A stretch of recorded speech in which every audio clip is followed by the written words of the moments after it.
जय माता दी। मैं पहले एक वीडियो देख रहा था जिसमें एक ब्राह्मण को, ज़्यादा नहीं, 2-3 दिन की बात है या मोस्टली 1 वीक के पहले की बात है। उसमें मैंने देखा एक ब्राह्मण के बारे में अपशब्द बोला जा रहा था कि ब्राह्मण का अगर आपके मन में भी या आपको विचार भी आने लगे ब्राह्मण का तिरस्कार मतलब अपमान करने का भी मन में आ रहा है ना, तो ये समझ लेना आपका विनाश या आपका अस्तित्व खत्म होने आ रहा है। क्योंकि ब्राह्मण वह व्यक्ति है, वह ब्राह्मण जो नित्य पूजन और संध्या वंदन करके लोगों के घर में कर्म कांड करके या शास्त्री कुंडली बना के या कई अनेकों प्रकार के 16 संस्कार के पूजा करता है, उसे ब्राह्मण कहते हैं। और ब्राह्मण अगर अगर ब्राह्मण से गलती होती है तो आप मत बताइए कि ब्राह्मण क्या है। क्योंकि शास्त्रों में लिखा गया है कि अगर ब्राह्मण गलती करता है तो उसको गले तक पानी भरे हुए पानी में, नदी या तालाब में खड़े होकर गरम गरम घी, जो घी होते ही ना गाय का, गरम गरम घी अपने मुंह के अंदर डालना पड़ता है, उससे पश्चाताप करना पड़ता है ब्राह्मण को। और आप बोलते हो कि ब्राह्मण ये खाते हैं वो खाते हैं। आप अपना कर्म देखो ना, किसी के ऊपर ये मत बोलो कि ब्राह्मण वो है कि ब्राह्मण तो वैसन कर, वो वैसन कर रहा होगा तो आपको बोलने की जरूरत नहीं। क्योंकि महादेव। आपने एक बार किसी को गुरु बना लिया ना, तो आप उसकी बुराई मत देखो। ठीक है, जिस दिन आप उस व्यक्ति की बुराई देखना चालू करोगे ना, उस दिन आप आगे बढ़ने से आपको कोई नहीं रोकेगा।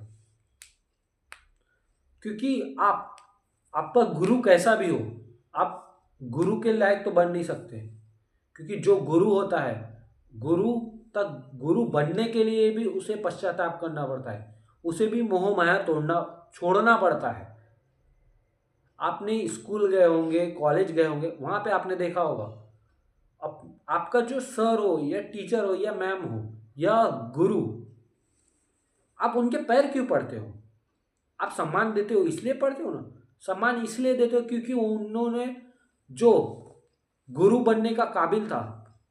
क्योंकि आप अपन अपन तो गुरु बन नहीं सकते, अपनी उतनी कैपेसिटी नहीं है। बन सकते हैं, ऐसा मैं ऐसा नहीं बोल रहा कि अपन नहीं बन सकते, लेकिन जो गुरु बन गया है, आप उसके नेचर को मत देखो ना, उसका अस्तित्व को देखो। आपको वो क्या ज्ञान दे रहा है, उसके ज्ञान को लो। आप एक बार जिसको गुरु बना लिया, आप वो इंसान या गुरु या सर या मैम या टीचर जैसे भी हो, वो आपके गुरु ही कहलाएंगे। क्योंकि जिस दिन आपने आपका नजरिया चेंज नहीं किया, तो समझ लेना आपका विनाश की तरफ आगे बढ़ रहे हो। आपका जो वंश है वो वंश खत्म होने लगे, क्योंकि आप गलत लाइन में चले जाओगे। कभी भी किसी का बुरा मत सोचो। अगर आप में मन में भी वो सोच आ रही है कि मैं बुरा करूंगा, उसने मेरा बुरा किया तो मैं उसका बुरा करूँ, तो ये समझ लेना अगर आप अच्छे मार्ग में चल रहे हो और भगवान की सेवा पूजा कर रहे हो, तो ये समझ लेना कि आपका भगवान परीक्षा ले रहा है। आपका धैर्य धैर्य धैर्य मतलब आप कितने क्षमताशाली हो, कि आप कितने शांत रह सकते हो, आपका भगवान परीक्षा लेता है। परीक्षा उसकी होती है जो मेहनत करता है, जो बगैर मेहनत करता है उसकी परीक्षा नहीं होती है। तो आप उठो, जागो, और कभी भी किसी के बारे में बोलने से पहले सोचो। क्योंकि ब्राह्मण अगर पैसे का भूखा होता था तो अपने हिंदुस्तान से कई विश्व गुरु निकले हैं, जिन्होंने अपना आखा जीवन संस्कृत के नाम समर्पित किया।